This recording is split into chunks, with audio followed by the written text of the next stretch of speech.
Wednesday ni siku ya clinic na ni clinic ya mfuko. Today we'll be looking, this month we are focusing on the theme for this month is about those who are in employment and money-related issues, and today we'll be focusing on questions where interviews are concerned. Umeenda kutafuta kazi, some of the key questions and how to deal with them. We'll look at that shortly. Right now, we want to take a look at the local dailies and find out what are some of the key stories that are making headlines on this wonderful day. Daily Nation, big story, collapse of the tyranny of numbers. It says the big vote bloc that Mount Kenya has wielded in past elections is likely to splinter, going by divisions rocking the region. Initially divided along Kieleweke and Tanga fractions, allied to President Kenyatta and his deputy William Ruto, a further rift has emerged, pitting camps east and west of the mountain, even as the 2022 succession contest hots up. That's the big story on the front page of the Daily Nation newspaper. Also, anger as thousands miss from one school of choice. Oh my goodness. Hii mambo ya shule, it's proving to be a bit, I don't know whether to call it a thorn in the flesh or whether to call it what, but that story also there, you can take a look at it. As we get inside other stories, you will find today, checking out page 3, Boda rider right from heaven. He volunteered to keep the child and agreed to report his well-being daily. James has warmed the hearts of many after rescuing an abandoned infant. You know, many times we don't have a lot of good things to say about border riders, but there's a good story right here. You can take a look at it and find out what it's all about. More on politics, especially party politics. Ruto blames Uhuru for Jubilee Party's big fall. During a meeting with leaders from Makueni, Kitui and Machakos, Uhuru told the opposition to unite. So you can take a look at that story as well. Other stories you will find in here: IEBC promises free fair 2022 general elections. They always promise free and fair elections. Other stories as well that you will find here, quite a bit from national news. There's something on the late Chris Kirubi, chairman, visionary, builder, trailblazer. You can take a look at that. And then I'm trying to get into the center pages. There's quite a bit from the opinion pages, the editorial cartoon, very interesting. You need to take a look at that as well. From the counties, Sabina now joins race to succeed Wairia in 2022. She's the only woman who has so far expressed interest in that position. You can take a look at that as well. And then there's quite a bit from different counties from around the world. CCI's Gaza project to boost clout in region. You can take a look at that. Also, 15 killed as army camp in Somalia is hit by suicide bomber. And then getting to the back pages of the newspaper today, there's the business section. You can take a look at that, find out what's happening in the business arena. I'm trying to get to the sports pages to tell you what's happening where sports is concerned. If I can get to it, there we go. Kandia and Karoki to miss Tokyo trials. Find out why. It says current and former World Half Marathon silver medalist ruled out with injuries. So find details there. Also, Safari Rally is a big deal to Kenyans, and here is why. Safari Rally was big. Oh, I can't even begin to tell you. When I was in primary school, April holidays was Easter and Safari Rally. Not only did we dream of going to KICC to see the flag off and to see when they came back to finish the race, but also in the estates we build our own small cars, you know, out of soap boxes and tins, and we would have our own safari rallies. It is a big deal to Kenyans. Safaricom fork out 17.5 million. This is all about the WRC Safari Rally, 8 days to go.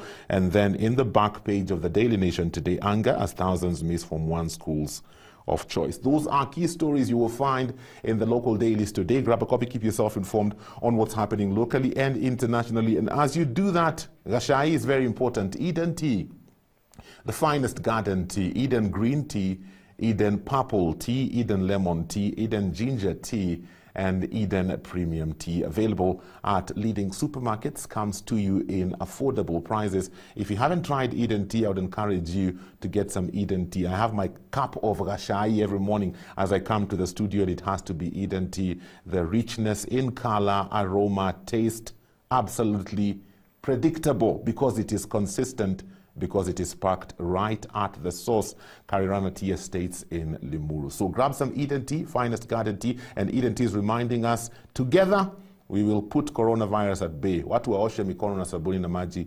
sanitize if you have to, put on a face mask, my friend, maintain interpersonal distance. All those things are important because together we will fight this and we will win. So grab some Eden Tea today, the finest garden tea, and enjoy. Shortly, it is all about HR issues, interviews on the Financial Clinic. Stay tuned. Wednesday imefika. Wednesday inakuwa siku ya clinic ya mfuko. Kama kawaida, bench nimeweka nje, nimesanitize vizuri, nimeweka stickers mkae 1.5 meters apart because we have an interesting conversation we want to look at this month. We are focusing on those in employment and issues surrounding money for those who are in employment today. We'll look at the whole issue of HR interviews, job interviews. What are some things you need to know? In studio with us today via Zoom, Juliet Gatere, founder and director at Alternate Doors Consulting. How are you doing? Morning, everyone. I'm very well. Karibu sana. Yes, thank you. You are the doctor on call today. Unajua tuko kwa clinic. Yes, I accept the duty. Karibu sana. We also have, who else do we have? Let me see. Kimani Kinuthia, HR at Brighter Monday. How are you doing, my friend? Good. Thank you so much. Thank you for this opportunity. I really appreciate it. Awesome. Yani Brighter Monday, even your setup is just looking bright. I can see light from the window, my friend. Great. It's good to have both of you. Nashukuru sana. Let's begin by looking at, when we talk about interviews, because that's where I want us to focus on today. Sometimes interviews can be exciting. I've gotten an interview, but the day you're supposed to go for the interview, you're panicking because you're thinking, what will they ask me? What will I say? What are some common mistakes people make when they are preparing for an interview or going for an interview? Juliet. Okay. I think the first thing is not preparing. I think some people just want to wing it. So I just want to appear. It's like I'm appearing for, I'm meeting my friend. So I just come in and then I'm not prepared. I've not done research in terms of the company, when they started, my role, what exactly are they recruiting for? Because probably there's a need they want to there's a problem they want to solve by hiring me. So I need to present myself in such a way I am the one who's coming to solve their problem. So most of the candidates have really, even before we start the interview process, even before I meet you, the biggest mistake I see from candidates is not preparing. Okay. It's not preparing enough, just not preparing at all. Oh, wanakuja tu kienyeji. Yes, as they are. Kimani, what about the whole issue of presentation? Sometimes I wonder, especially in this day and age, I just see people coming for an interview. It's like they were just taking a walk around the estate and then they had an opportunity and then they walked in. Is it important how you look when you go for an interview, depending on the kind of job you're trying to get? Absolutely. I think it's really fascinating to find that sometimes you call a candidate and they're really excited about the opportunity. You discuss about the prospect of probably how they need to dress for the interview, what time they need to come for the interview. They know the nature of the industry. They have done their research and they know, for instance, if in a bank, how you need to dress for that kind of occasion.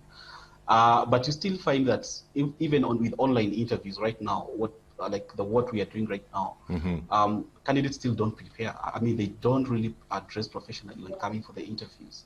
So it kind of puts the interview or the hiring managers in a shock, because I think the first impression is really important, and your image, what you portray out there, what the hiring manager sees about you, the way you present yourself is really important. So when they don't give that kind of image to you as the first impression, then it paints a picture of somebody who wasn't ready for the interview in the first place, or probably somebody who just passed by.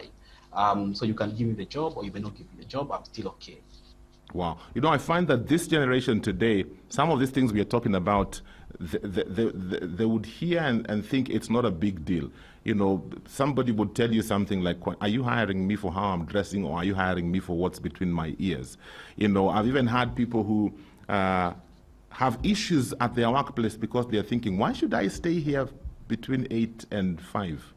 I can finish this job in 2-3 hours. Why do I need to be here the whole day? And I find that today's generation think differently from how we used to think back in the day. And I'm just wondering, is it a good thing? Is it a bad thing? How do we deal with that when we are interviewing people? So, okay, for my personal experience, I don't think it's really this generation. I think it's just a stage in life. Like, if you're between probably 19 to 25, that's the mentality that you have. I think it's because we haven't been socialized enough to understand how the workplace is. Because now, if you look at people who are in the West, they start working, let's say, from the time they are 16 years. So between 16 and 19, you're already socialized. This is how the workplace, this is what happens. So I think for us, probably what we need to do in the high schools and maybe in the universities is just have those in-job trainings, not even internship, just making sure the people we are taking to the job market, either for a job or internship, are prepared. Because I think most of the time, because of the TV and social media, people fantasize the workplace, you know, like I need to work like, you know, Mark Zuckerberg, I only come for 3 hours, then I go. But that's not the reality. Yeah, the reality is your boss wants you there 8 to 5, even if you finish a task in 3 hours, there are other things that need to be done. Yeah. Okay. Mike Zuckerberg, indeed. Kimani, I'm just wondering, you know, when we talk about interviews, I think confidence also plays a big role and a big part in it. And you have people who are a bit introverted. When it comes to speaking, they don't know how to express themselves that well. They're not confident. They can't speak. But then you have other people who, man, they just want an opportunity. They will preach a revival into your house. And how do I deal with that if I'm the kind of person who, when it comes to expressing myself, I'm not that good? Because I have a friend of mine, every interview he ever went for, I think he got the job, because that guy can convince you to do anything. You know, I mean, he knows how to speak. He's gotten jobs he's not qualified for. And I keep asking him, how did you get this job? And he just tells me, Pasi, if you know how to talk, you can get anything you want. So there are those who sail through. But what about these other ones? I may have the qualifications, but I don't know how to express myself. How do I deal with that? I'm so afraid of this interview. A very good question. I think it boils down to, first of all, understanding what your personality is. Some people are introverts, others are extroverts. So the moment you really understand what your personality is, you're able to work towards like nailing it. When you talk about interview preparation, I'll say there are like three stages. So there's a mental preparation, there's a physical, information, and even the practical. So from a mental perspective, you should be able to focus on the interview process. So if today I get a call from a company that I'm getting an interview, that I'm being interviewed, I need to really prepare like properly and focus on the interview first. When I get to that interview, I need to focus on the interview presence because I'm there. My mind has to shift towards I'm doing an interview. So the words of the interviewer and the answers that I need to give as per what they're asking in terms of questions. Then there is also the information bit. So what you find is that most candidates don't really research about the employer. They don't even go through the job description, which we advertise for the position, the values of the company and the goals. That's something that candidates need to really examine properly. Also, try to understand what the company seeks in a good profile of that position, which is also indicated on that job description down there. What does it take for you to succeed in that position? So that's like the physical attribute, what it's needed from you. Then you have the physical preparation, what you really mentioned. So you can try to practice your interviews with your friend, or at least in front of a mirror. You can do that. You can even hire an interview coach. A lot of coaching right now. They've come up nowadays. So if you have a budget to do so, practice will help you to be able to feel more confident and get rid of the stress that you may experience. And lastly, it's also important for you to accept your feelings and imperfections. If you're not a strong communicator, if you feel shy and you're not confident about facing somebody straight away, accept that and then work towards improving that. So we call that interview nerves. So learn to overcome the interview nerves, accept your feelings and imperfections, research about the employer, and simply prepare for the interview. I think that's how I would speak. Okay. Juliet, what are some common questions, that people need to be aware of that are normally asked in interviews? Okay. I think maybe the generic ones, maybe the top 3 generic questions are usually around yourself. Tell me about yourself, your strengths and weaknesses, why you want this job, and probably the salary. But sometimes you might enter an interview, and if you're not well prepared, like what Kimani is saying, the company might dig deeper. So the company might ask you, so give us your 30-day, your 100-day plan. Just give us your top 100-day plan. But if you are not prepared to understand what I'm coming to do what I'm coming to do in the company to solve, then you might be caught unawares. So sometimes, just prepare.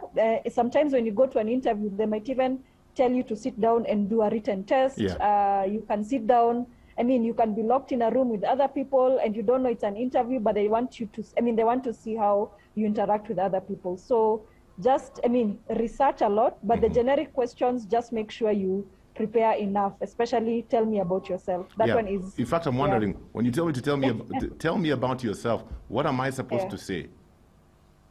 Because there's so much I can say about myself. Can take the whole day. I like your story. The story about your friend. So I feel your friend knows how to tell a story. Yeah. So by the time he goes into an interview, he knows how to sell himself. So that's why he appeals to people. So when you go and, you ask, tell me about yourself. Tell us about yourself. So you introduce yourself, you say your name, your education background, the places you've worked. Don't go into, don't go into primary school, nursery school, the location, But that is still about myself. No, don't go.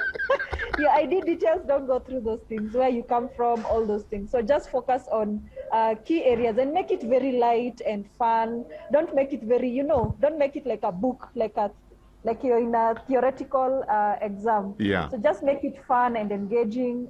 Your name, your education background, and the places you've worked, and why you generally applied for this role. That's it.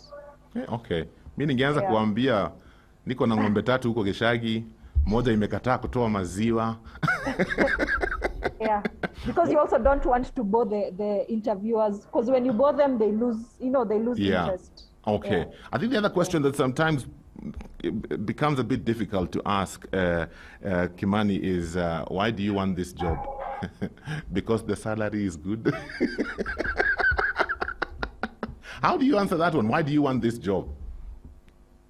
It's a very simple question, but it can be hard. Yeah. It can be hard, especially when you haven't really understood why are you looking for that position. And I'll give you the general trend in the industry. What's happening right now is that candidates apply for all positions. So you find that in one job application, like in 2 different job applications, or 3 or even 4, you'll find same people applying for the same position. Well, I understand, because we don't have a lot of jobs in the industry. There's a lot of skill mismatch, which is happening. So what happens is that I can shortlist you in both positions and interview for both. But it's simply because you're looking for a job, you don't even know why you are looking for that position in the first place. Okay. So I think candidates don't really try to pitch and really find out what exactly they have in terms of strengths and how their strengths fit into the specific job that they're applying for. If you're applying for a job as an accountant, but you have no experience in accounting, you haven't done anything about accounting, and you're simply very confident in the interview about how you go about the financing and accounting and those stories, but you don't have what it takes. So I think you need to answer the question in a manner that suggests, first, you understand the requirement of the positions, and number 2, your level of experience and expertise matches the needs of that position at the same time. And again, it boils back to the first question of go through the job description, understand what the employer wants. Then try to match your presentation, and then you answer your questions to fit that specific question about why do you want this position. Okay. So it's plug and play. Okay. The other thing we'll talk about shortly is the whole issue of strengths and weaknesses. Tell us your strengths. Hey, you go off and off and off, and then what about your weaknesses? What are you supposed to say? We'll talk about that shortly. If you have any questions for us today, 20316 is the SMS line. WhatsApp number 0786316316. Wewe pengine unaenda interview next week na nimekuletea wageni hapa. Uulize maswali so that next week when you go for that interview, they wonder, where did you learn from?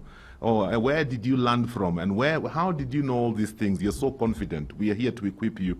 I'm hanging out with Juliet Gatere, founder and director at Alternate Doors Consulting, and also Kimani Kinuthia, HR at Brighter Monday. Inviting your questions on 20316 for SMS and WhatsApp 0786316316. Juliet, back to the question on what are your strengths and then what are your weaknesses? How is one supposed to tackle that kind of a question?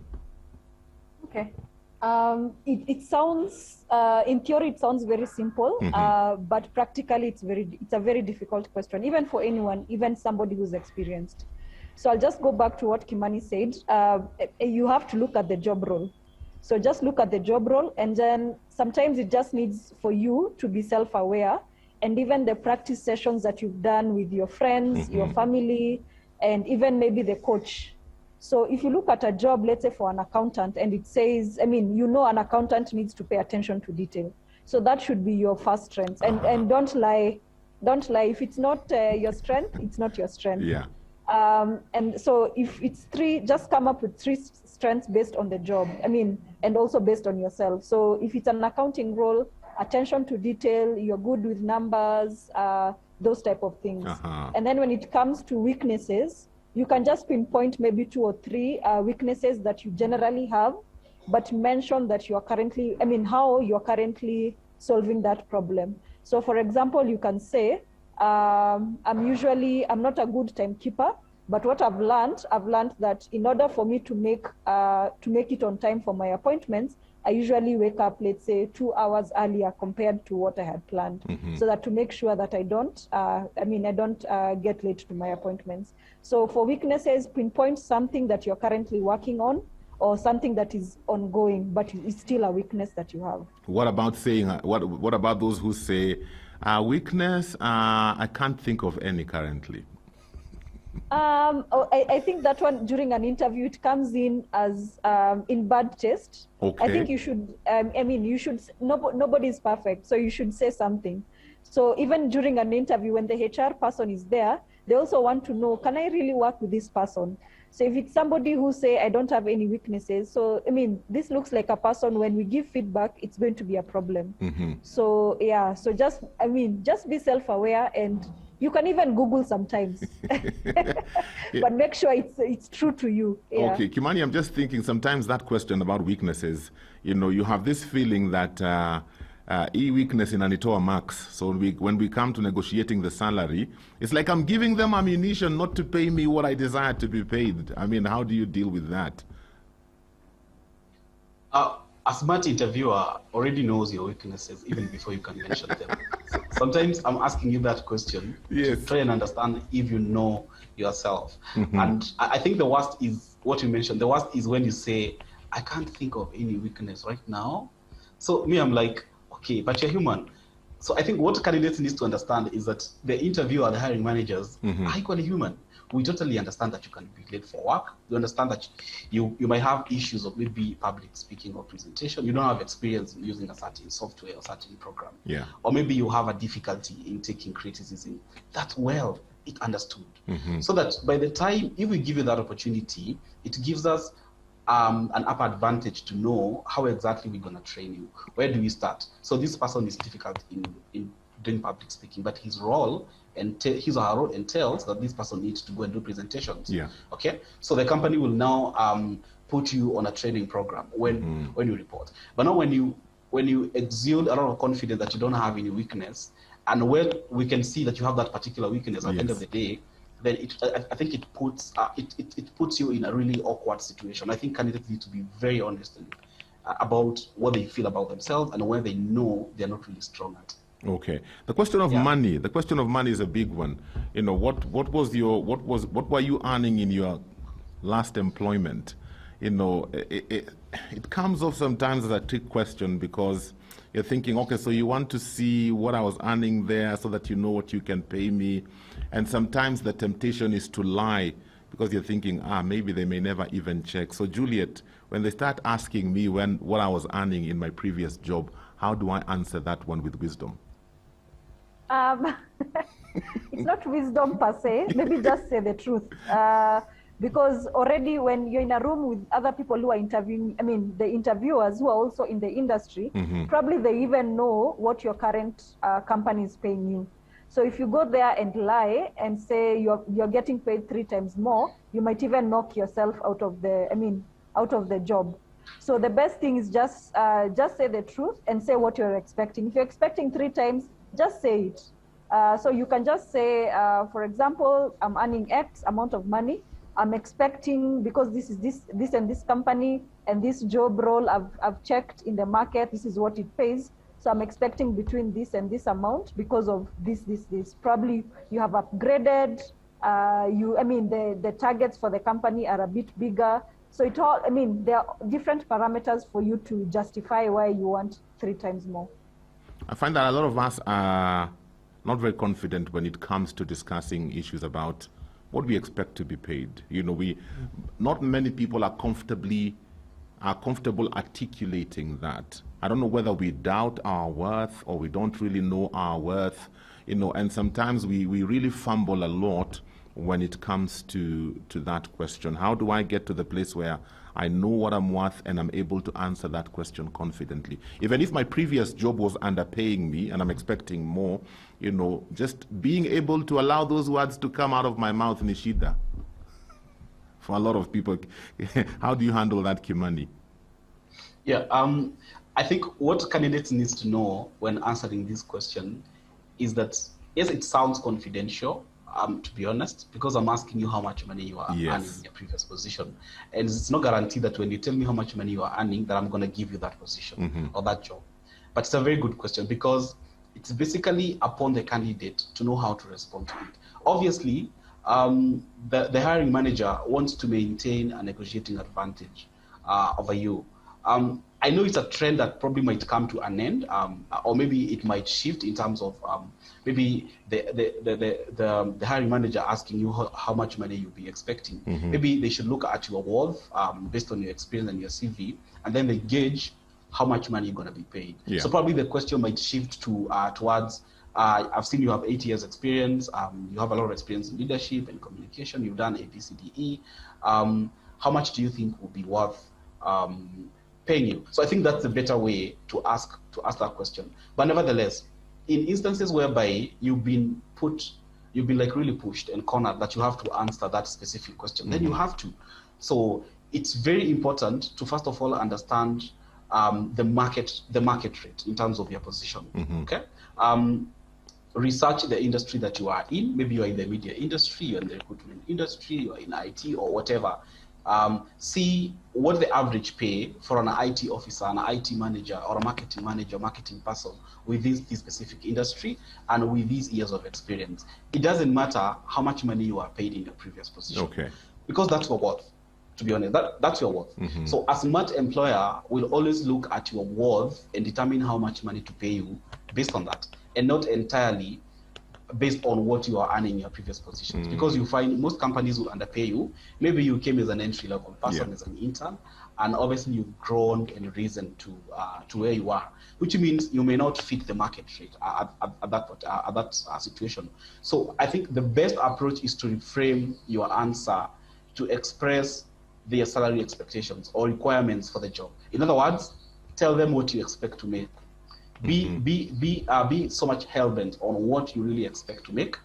But more importantly, as Juliet mentioned, justify that this is extremely based on my potential and based on the industry that I am in. And I've also done a research about what I need to make in the industry. But also be very open and tell them I am maybe willing to negotiate, but I can't go below these specific figure. As well. Okay. In fact, on that whole issue, maybe Juliet, you can jump in on this one. If I feel what they're offering is way below what I'm worth, is it advisable to walk away? Because sometimes I find they're so desperate. You know, you've been without a job for quite some time, and this opportunity has come, and it seems like this is the only one that is available right now, and what they're offering you is maybe even half of what you know you're worth. Do I walk away? Do I nishikilie tu hapo nikingoja ingine? What do I do? Okay, I think I'll answer the question in two parts. If you've been looking for a job, let's say for 5 years, 3 years, and you're really stuck on that salary, so that means there's something wrong. So what I would advise, if you've really been looking, probably what you need your foot in the door in terms of you need to be in the industry, you need to be in the working environment. So if you have been offered something low, you can take the job, but give yourself a timeline of, let's say, 1 to 2 years, not 6 months or 3 months. I mean, not you're in the job 1 month and then or 1 week you start looking. Give yourself a timeline of 1 to 2 years, get that salary, and then now the salary that you wanted that was higher, maybe look at the things that you need to do to be at that level. So the next interviews that you're going are, I mean, now you're ready for the big salary. But if you're currently working, or maybe you are working previously somewhere and you're earning something a bit higher and they're offering you half, sometimes it's for you to decide, because maybe your lifestyle has changed. Yeah. As in your life is different compared to half that salary. So I'll just advise, maybe don't take that job, keep looking, because something might come up that is, I mean, that you're worth. So instead of hurrying into, I mean, taking the job that is a bit lower and you'll stay there for 1 week, or you get into the job, you start becoming unhappy, and then, I mean, generally you'll just spoil your relationship with the company. It's better you don't take that offer. Okay. A couple of questions coming in. Kimani, you can take this one.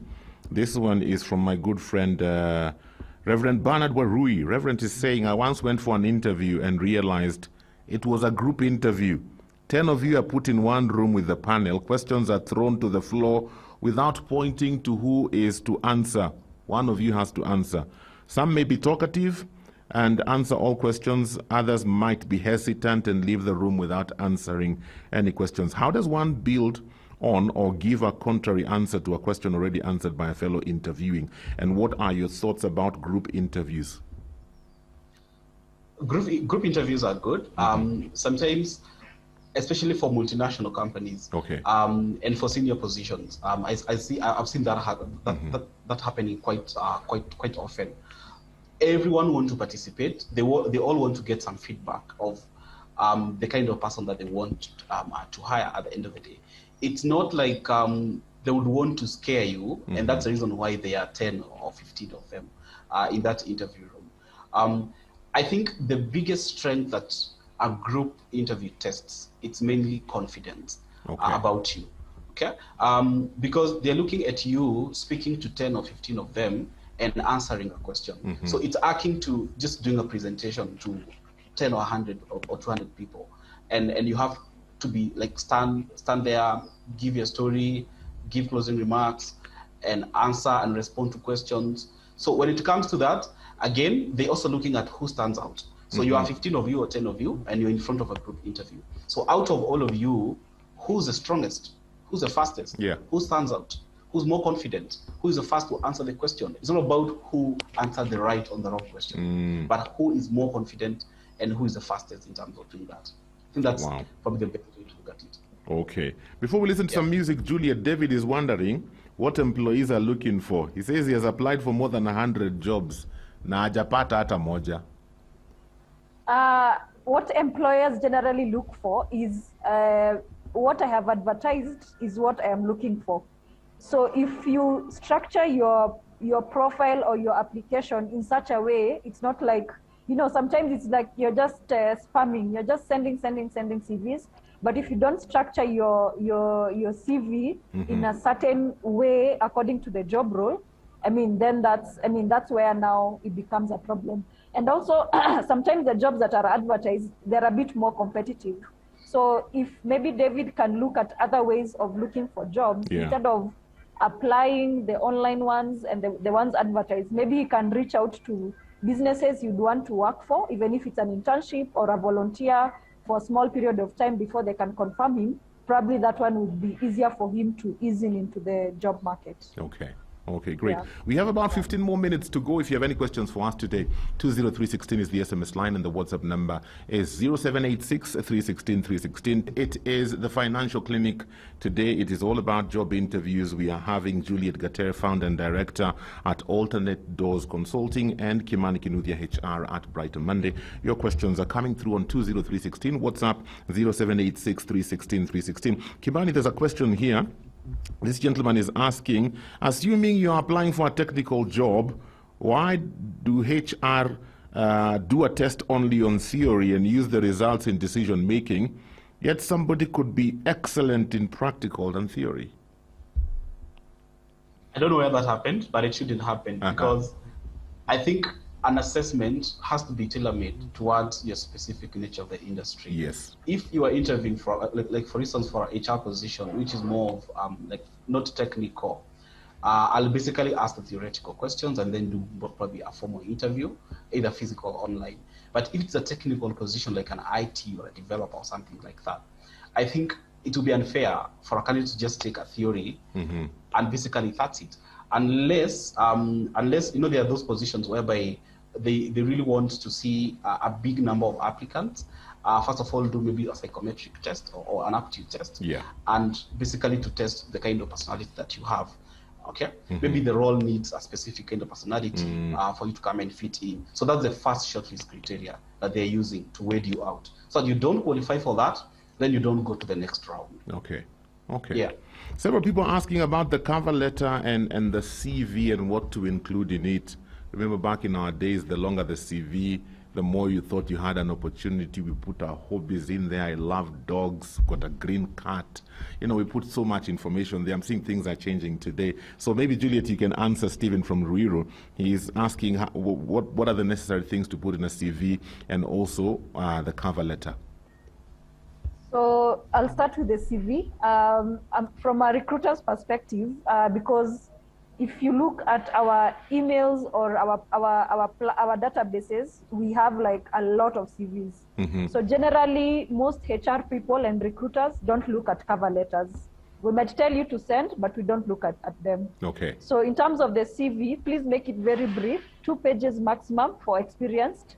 If you're not that experienced, don't put too much information. 1 page is okay. Yeah. And then just put the key things that are there. So your name, your contact details, as in things that easy to find you. I find some CVs don't have contact details. And it's a good CV. Then I have to start looking for you on LinkedIn, on Facebook. Yeah. It really makes our job very hard. Then the other thing is just briefly, just put your experiences briefly based on the job role. So for example, if it's a social media role, if you've done anything social media, put it in the CV in terms of work experience and education. Look at the education background that I'm looking for, especially for the technical roles. If I want somebody who has done a certain certification, please indicate that certification so that it's easier for me to just, at one glance, I can see this one I can put on the short list. In companies that don't have a lot of CVs to go through, they would require a cover letter. Okay. So the cover letter is generally you telling the employer what you can do for them. So don't go in a rant about yourself, about, you know, this is what I can do, my strengths. Yes, your strength is this and this, but what can your strength help our business? So it's not about you, it's about what you're going to offer the company. So your cover letter should be a small story on how you should help the business or the company. Okay. You know, you mentioned social media there, and times have really changed. And, you know, I've seen several stories where somebody was really qualified for a job, but when they went to their social media platform, the things they saw there, they thought, do we want somebody who is like this associated with our company? I don't think so. So maybe you can share a bit about the whole social media front that today is a part of life. How important is that? Juliet. Okay. For me, when I do your background check and I find, it depends. Different employers are different, but most employers don't want. Your social media tells a lot about you as an individual, because we're in a information stage, and now people overshare everything. What I eat, I take a picture, I post. So that's the real you. So when I'm doing a background check, of course I'll check. I'll just Google your name and everything will come out.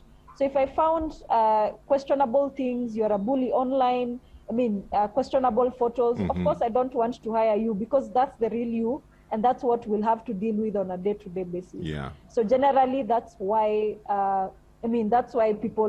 most employers nowadays, even the background check, we do the police check, we do the previous employer, and then we also do social media. So that's why those things are done. Currently. Okay. Yeah. I'm just wondering, even as we finish, because our time is almost up, Kimani, when I have a job, I like my job, but I've been headhunted, and another company is interested in me. How do I handle that interview? Because I didn't come looking for you, you came looking for me. So when I go into such kind of environment, what should I do? How should I handle myself? It's a very good question. I think it's one of the best phone calls that candidates and even those guys who are employed can have. Yes. You're calling me, you ask me, are you open for this position? It's an exciting. I can send you the details, the JD. We are paying this money and stuff like that. But it needs to be handled very carefully, because you might make a damn move as you try to look for something different. Okay. So I've been headhunted, but I like my current job. So what do? One, you like your current job, okay? But someone is calling you. So I think the first step is the awkward phone call. So you've gotten a call from another company and you're busy at work, you're working, and maybe your boss is next to you. So I think you need to really be firm and tell this person, hey, can we talk off hours? Okay. So please try to make sure that you're keeping that conversation out of work. So because you're already working, so give your current employer the respect that they deserve, because they gave you a job in the first place, right? So ask them if you can have a conversation separately of work and discuss in more details. Then be secretive. Don't just give your details. Don't just straightforward go in and say, I earn this money, how much are you paying? This company it doesn't have a good culture and things like that. So be secretive. First of all, try to understand what are they offering to start with. What are other benefits more than what I have here are they trying to give me? Then don't be flattered into a decision that you will regret, because a lot of headhunters come with that kind of conversation.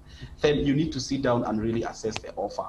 See what you have on the ground, look at your career growth vis-a-vis what that other person has to offer. Then buy your time. So buy time. Tell them I need 2 days or 3 days to think about it. So as you think about it, talk to your friends, talk to your family, talk to your colleagues, before you even discuss with your employer, your current employer. I've gotten this opportunity, they're giving this money. Is it a good move? So they're going to ask you definitely. So what had you thought about your career growth in your current position? Do you see that forthcoming? Okay, how much money are they giving you? What benefits are they giving you? Have you researched about maybe the challenges that industry is facing, the way you want to go? So you have to really balance the situation before you can make that move. Otherwise, headhunters will come, they're going to give you a good offer. But if you never did your homework properly, they can even shortchange you at the end of the day. I'm not saying they're bad, but someone needs to buy their time and assess the offer first before accepting it. And more importantly, don't burn bridges with your current employer just because you've gotten a phone call from another company altogether. Okay. Juliet, as we finish, hii ni ya mwisho kabisa, I promise. Ya mwisho. Is it wise so you've been headhunted, but you really don't want to go. But you're thinking, this is an opportunity to untwist my employer to give me a better deal. Wale wengine wananitaka, both. Do something, otherwise I am supposed to be going on the other side. Is that wisdom? Ama you might be digging a hole for yourself. It's a risky affair. Many people have tried and they've been successful, but your employer would always put a question mark on you. If you take the offer from the other company and you go and renegotiate, the employer will question. Of course, because they don't want to rumble anything, they will give you what you're asking for. But within the next 1 year, you will not be in that job. Wow. So they will start looking for your replacement, who will come at a cheaper cost. And also because of the way you went, it's like blackmail. Yeah. You're coming to us, yeah. So it doesn't really sit well with your employer. So, just be careful. I wouldn't advise somebody to do that. Just be careful. If you want a salary increase, just go and talk to your employer and ask for it instead of, telling them, I'm naitwa huko. Yeah. Okay. Juliet and Kimani, unfortunately, my time is up. I had a couple more questions to ask. Maybe we'll pick up this conversation at a later date. But thank you so much for availing yourselves. Good number of responses coming in, information that is beneficial to them, and so we are grateful. Have a great day, and asanteni sana. Thank you so much. Awesome. That's all the time I have for the clinic today. Today the clinic was slightly different, but from the SMSs, I know several people have found some answers to questions they might be having. And so asanteni sana. We'll connect again next week. Have a great day. For this and more of our shows, log on to www.familymediaonline.com to enjoy a wide variety of programs, from current affairs to testimonials and features, pastoral and inspirational shows, kids entertainment, and so much more. Also stream live on www.familymedia.tv.